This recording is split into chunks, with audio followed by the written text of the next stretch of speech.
surmonter les émotions négatives et stimuler la motivation. Un état émotionnel négatif peut vraiment gâcher ta journée. Le stress prolongé, la dépression ou la colère ne sont clairement pas propices à des performances élevées. Et le pire, c'est que ces états émotionnels ont tendance à s'auto-entretenir.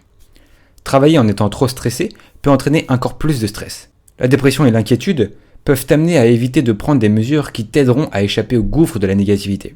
Et la colère peut te conduire à prendre des mesures improductives que tu pourrais regretter plus tard. Bien que la variété émotionnelle puisse pimenter ta vie, j'espère que tu conviendras que rester coincé dans un état émotionnel négatif prolongé est quelque chose à éviter.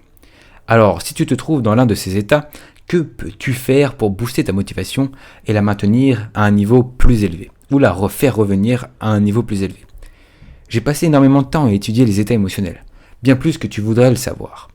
Et j'ai essayé de nombreuses stratégies différentes pour gérer consciemment mes émotions pendant la majeure partie de ma vie d'adulte. J'ai senti que c'était un investissement rentable en raison de l'importance des émotions dans la vie humaine. Nos sentiments contrôlent largement la façon dont nous utilisons nos ressources physiques et mentales. Nos sentiments peuvent littéralement nous faire ou nous briser. Je suis sûr que tu peux penser à quelques personnes qui ont été ruinées par leur incapacité à gérer leurs émotions avec succès. Si tu as suivi le travail de Tony Robbins, tu remarqueras qu'il met beaucoup l'accent sur la gestion des émotions et surtout sur la gestion de l'état émotionnel. Alors que j'ai tendance à privilégier des techniques différentes de celles qu'il adopte dans ses livres et séminaires, j'ai trouvé que ce qu'il enseigne fonctionne si tu le pratiques suffisamment. Les stratégies de gestion d'état qu'il enseigne viennent de la programmation neurolinguistique, la PNL, et il existe d'autres sources de ce même matériel en dehors de Tony Robbins si tu aimes pas son style en particulier, mais bon, c'est difficile de ne pas aimer le style brutal et impactant de Tony Robbins. Donc, bien sûr, je te conseille de lire ses livres et de regarder les vidéos qu'il a faites, ses séminaires, d'acheter ses séminaires ou de te procurer une place, bien entendu. Ce que j'ai déjà fait et qui a été déjà incroyable pour moi. Ce que je n'aime pas dans la plupart des techniques de gestion de l'état de la PNL, malheureusement, c'est qu'elles ont tendance à avoir un effet à très court terme et qu'elles demandent de sérieux efforts conscients pour les appliquer. Si je me sens mal, je peux utiliser une technique comme changer ma physiologie, c'est-à-dire la position du corps, ma posture, ou conditionner une encre pour me sentir formidable. Bon, ça c'est des techniques de PNL, je t'en parlerai plus tard.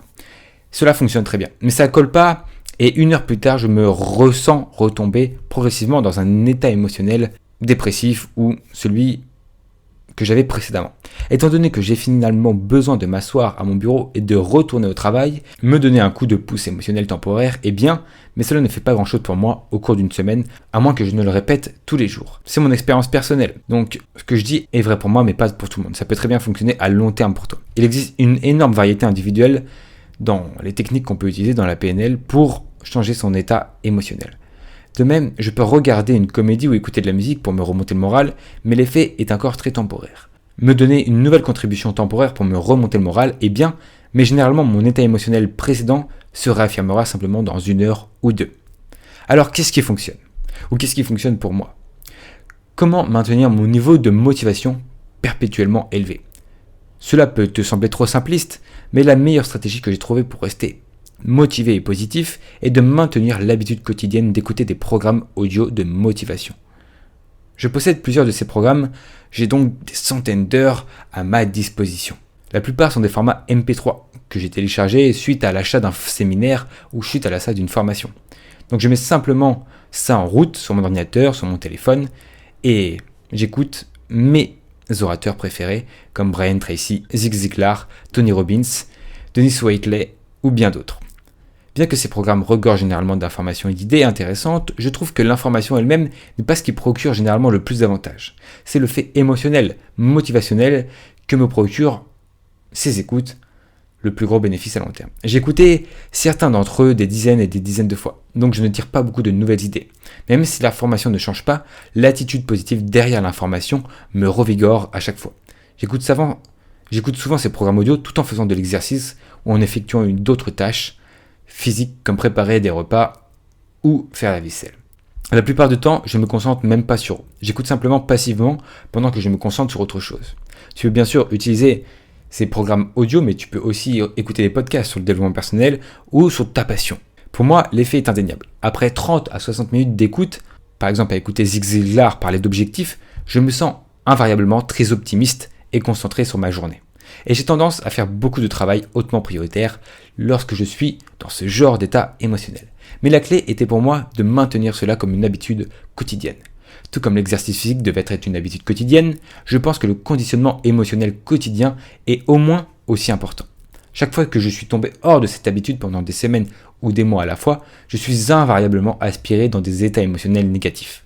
Ensuite, je me souviens de ma solution, je me reconnecte et mon attitude et ma productivité reprennent. Mais je ne devrais pas me ressouvenir, ça devrait être une habitude tous les jours. Ce que j'aime dans l'écoute des programmes audio, c'est que c'est facile, intense et passif. Tout ce que j'ai à faire est de coller mon casque sur mes oreilles et de lancer le MP3, mon podcast ou toute autre vidéo même que j'écouterai en MP3.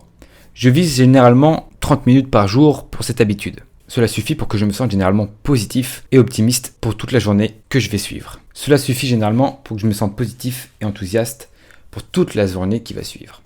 Je ne sais pas si vous l'avez remarqué, mais il y a énormément de gens pleurnichards sur cette planète. Et leurs émotions négatives auront tendance à déteindre sur toi et à t'infecter avec la maladie des pleurnicheries si tu ne te vaccines pas contre eux. L'écoute quotidienne de programmes audio de motivation sont le meilleur antidote que j'ai trouvé pour cette maladie. Cela m'aide à rester concentré sur mes objectifs et à éviter d'aller à des fêtes de pitié. Choisis une sorte de programme audio de motivation et essaie de l'écouter pendant au moins 30 minutes par jour pendant une semaine. Et vois quel effet cela a sur ton attitude et sur tes actions quotidiennes. Je pense que tu constateras que cette habitude est l'une des meilleures que tu puisses développer. Tu peux aussi te diriger vers la lecture, mais l'audio est quelque chose que tu peux faire en même temps que quelque chose d'autre, alors que la lecture, c'est plus compliqué. Tu peux aussi écouter des livres audio. Par exemple, il y a beaucoup de sites comme Audible qui appartient à Amazon, qui a pour but de lire des livres audio, tu peux les mettre quand tu veux. Pour finir, je trouve préférable de maintenir dans ma vie un état émotionnel qui tombe du côté positif plutôt que du côté négatif. D'après mon expérience, c'est la meilleure chose pour maintenir ta productivité personnelle. Tu ne travailleras pas aussi dur que quand tu es optimiste lorsque tu es pessimiste. L'objectif doit être de gérer tes émotions de manière à tirer le meilleur parti de tes ressources physiques et mentales. La plupart des gens qualifieraient ce point idéal d'être passionné par ce que tu fais. Voilà. Et d'une manière générale, mets-toi dans un état positif et cela va te permettre de générer des résultats positifs dans ta vie. Si à l'intérieur de ton esprit et si à l'intérieur de ton corps c'est positif, à l'extérieur, ce sera positif également. Merci de m'avoir suivi dans cette vidéo. C'est une vidéo bien entendu tirée d'un de mes mentors, Steve Pavlina. Tu retrouveras tous ces liens dans la description pour le suivre également. Toutes ces ressources sont en anglais. Tu l'as bien compris, reste positif et donne cette positivité aux autres. Comment tu peux la donner? Tu peux t'abonner à ma chaîne si tu es passionné de développement personnel et tu peux mettre ton plus beau pouce bleu, ça me ferait extrêmement plaisir. Si tu veux en apprendre plus sur le développement personnel et te développer personnellement, il y a bien sûr mes formations approfondies. Il y a déjà plus de 550 personnes. Si tu ne rejoins pas, c'est pas grave. Si tu rejoins, tu vas pouvoir accéder à un panel, à un cadre qui va t'amener des résultats probants dans le développement personnel de façon très rapide. J'ai 2-3 challenges de 30 jours, j'ai une formation sur la productivité, une formation sur comment arrêter les distractions, etc., etc. Tu peux aller voir ça dans la description. Tous les liens y sont. A très bientôt, c'était Victor Brook et d'ici là, développe-toi personnellement.